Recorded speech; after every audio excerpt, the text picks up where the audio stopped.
Catequesis de San Juan Pablo II sobre la resurrección de Cristo. La resurrección, culmen de la revelación. Su Santidad Juan Pablo II, 8 de marzo de 1989. 1. En la carta de San Pablo a los Corintios, recordada ya varias veces a lo largo de estas catequesis sobre la resurrección de Cristo, leemos estas palabras del apóstol: si no resucitó Cristo, vacía es nuestra predicación, vacía es también nuestra fe. 1 de Corintios 15, 14. Evidentemente, San Pablo ve en la resurrección el fundamento de la fe cristiana y casi la clave de bóveda de todo el edificio de doctrina y de vida levantado sobre la revelación, en cuanto a confirmación definitiva de todo el conjunto de la verdad que Cristo ha traído. Por esto, toda la predicación de la Iglesia, desde los tiempos apostólicos, a través de los siglos y de todas las generaciones hasta hoy, se refiere a la resurrección y saca de ella la fuerza impulsora y persuasiva, así como su vigor. Es fácil comprender el porqué. 2. La resurrección constituía en primer lugar la confirmación de todo lo que Cristo mismo había hecho y enseñado. Era el sello divino puesto sobre sus palabras y sobre su vida. Él mismo había indicado a los discípulos y adversarios este signo definitivo de su verdad. El ángel del sepulcro lo recordó a las mujeres la mañana del primer día después del sábado. Ha resucitado como lo había dicho. Mateo 28, 6. Si esta palabra y promesa suya se reveló como verdad también, todas sus demás palabras y promesas poseen la potencia de la verdad que no pasa, como él mismo había proclamado. El cielo y la tierra pasarán, pero mis palabras no pasarán.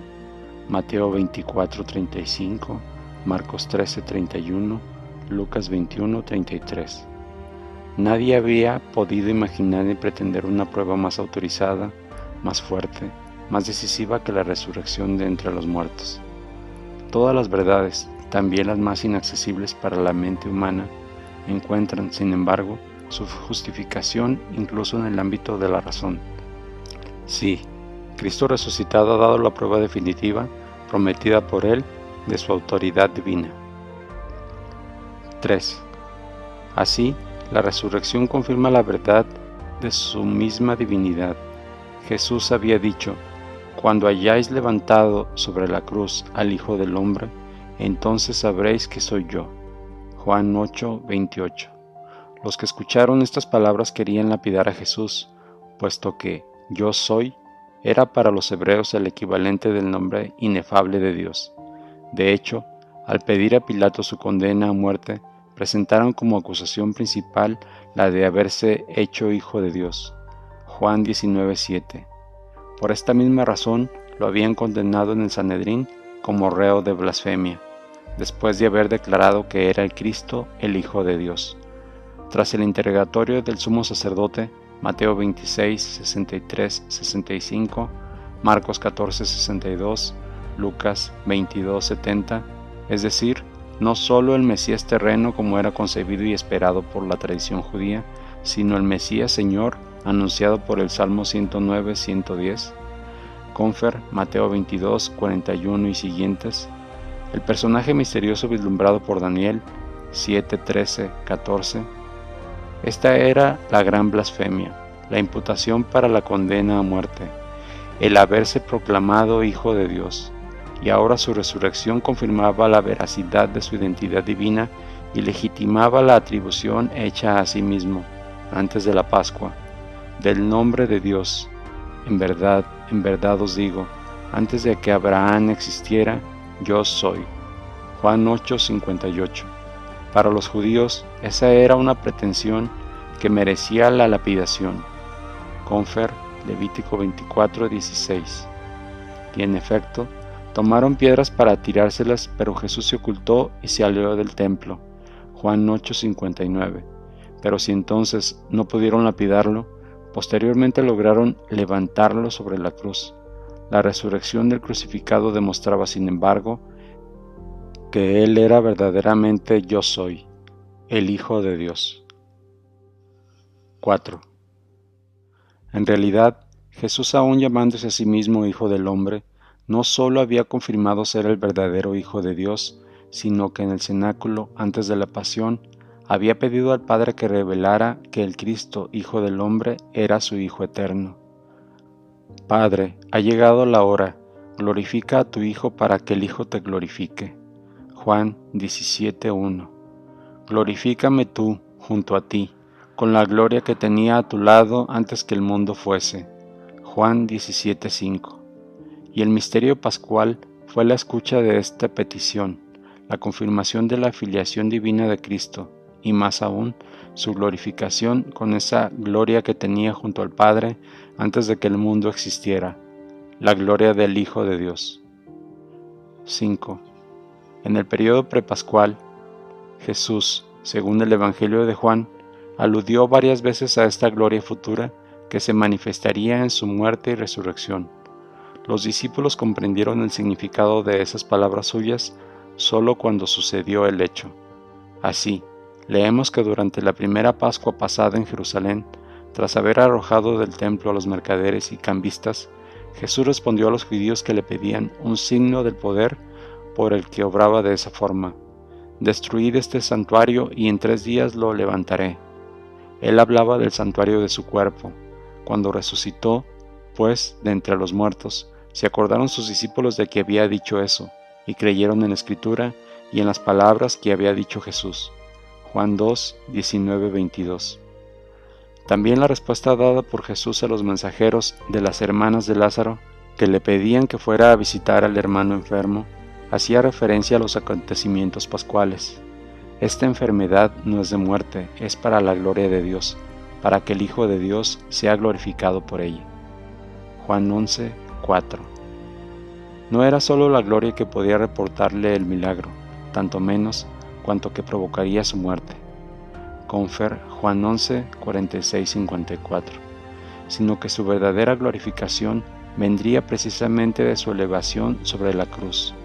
Confer Juan 12:32. Los discípulos comprendieron bien todo esto después de la resurrección. 6.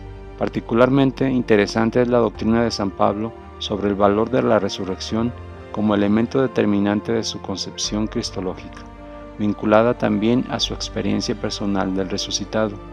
Así, al comienzo de la carta a los Romanos, se presenta: Pablo, siervo de Cristo Jesús, apóstol por vocación, escogido para el Evangelio de Dios, que había ya prometido por medio de sus profetas en las Escrituras Sagradas, acerca de su Hijo, nacido del linaje de David según la carne, constituido Hijo de Dios con poder, según el Espíritu de Santidad, por su resurrección de entre los muertos, Jesucristo, Señor nuestro. Romanos 1, 1-4. Esto significa que desde el primer momento de su concepción humana y de su nacimiento, de la estirpe de David, Jesús era el Hijo eterno de Dios, que se hizo Hijo del hombre. Pero, en la resurrección, esa filiación divina se manifestó en toda su plenitud con el poder de Dios que, por obra del Espíritu Santo, devolvió la vida a Jesús. Confer Romanos 8, 11, y lo constituyó en el estado glorioso de Kyrios. Confer Filipenses 2, 9, 11, Romanos 14, 9, Hechos 2, 36. De modo que Jesús merece, por un nuevo título mesiánico, el reconocimiento, el culto, la gloria del nombre eterno de Hijo de Dios. Confer Hechos 13, 33, Hebreos 1, del 1 al 5, 5, 5. 7.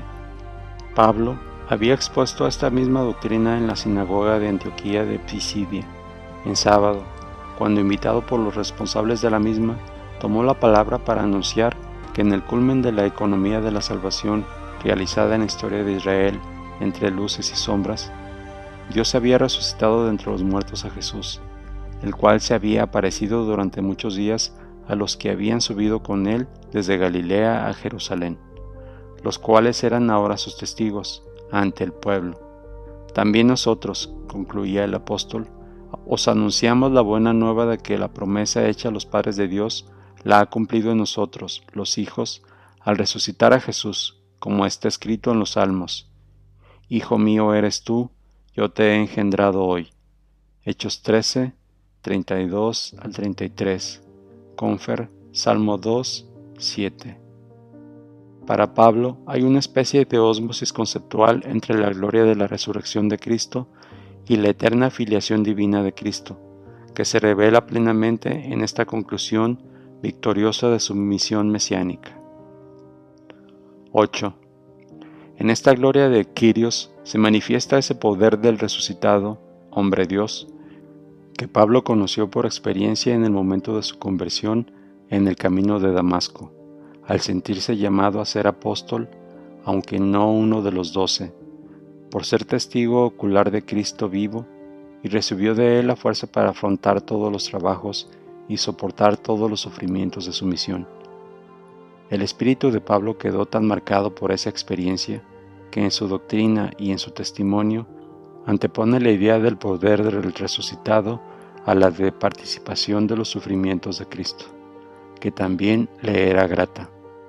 Lo que se había realizado en su experiencia personal también lo proponía a los fieles como una regla de pensamiento y una norma de vida. Juzgo que todo es pérdida ante la sublimidad del conocimiento de Cristo Jesús, mi Señor, para ganar a Cristo y ser hallado en Él, y conocerle a Él, el poder de su resurrección y la comunión en sus padecimientos hasta hacerme semejante a Él en su muerte, tratando de llegar a la resurrección de entre los muertos. Filipenses 3, del 8 al 11. Y entonces su pensamiento se dirige a la experiencia del camino de Damasco, habiendo sido yo mismo alcanzado por Cristo Jesús. Filipenses 3, 12. 9. Así pues, los textos referidos dejan claro que la resurrección de Cristo está estrechamente unida con el misterio de la encarnación del Hijo de Dios. Es su cumplimiento, según el eterno designio de Dios. Más aún, es la coronación suprema de todo lo que Jesús manifestó y realizó en toda su vida, desde el nacimiento a la pasión y muerte, con sus obras, prodigios, magisterio, ejemplo de una vida perfecta, y sobre todo con su transfiguración. Él nunca reveló de modo directo la gloria que había recibido del Padre antes que el mundo fuese, Juan 17:5, sino que ocultaba esta gloria con su humanidad hasta que se despojó definitivamente. Confer, Filipenses 2, 7 al 8, con la muerte en cruz. En la resurrección se reveló el hecho de que en Cristo reside toda la plenitud de la divinidad corporalmente. Colosenses 2, 9, Confer 1, 19. Así, la resurrección completa la manifestación del contenido de la encarnación. Por eso podemos decir que es también la plenitud de la revelación. Por tanto, como hemos dicho, ella está en el centro de la fe cristiana y de la predicación de la Iglesia.